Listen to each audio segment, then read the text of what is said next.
Frigiako antzinako herrialdeak kondaira bat zuen, gordiar korapilo ezinezko askatzen zuenak Asia gobernatuko zuen. Errege askok saiatu ziren, baina korapiloak misterio korapilatsu bat izaten jarraitu zuen, erabaki eza sakona eraginez. Orduan, Alexandro Handia gaztea iritsi zen. Korapiloaren aurrean zegoen soka nahaspila konplexua. Bere generalak begira zeuden borrokan ikusteko esperantzarekin. Alexandrok ez zuen presarik egin. Korapiloa behatu zuen, ez ari asko bezala, baizik eta arazo bakar bat bezala. Besteen frustrazioa ikusi zuen. Bat-batean, mugimendu azkar batekin bere ezpata atera zuen. Ebaki bakar eta erabakigarri batek korapiloa hautsi zuen.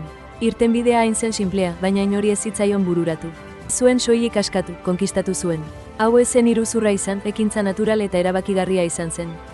Batzuetan, erabaki eza gainditzeko ez desegin arazoak pieza bakoitza.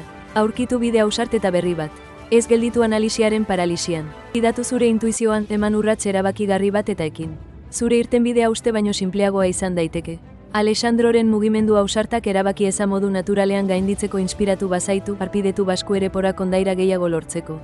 Eman like bat gaur ikasgai hau aplikatuko baduzu eta komentatu zein istorio ospetsu partekatu beharko genukeen hurrengoan.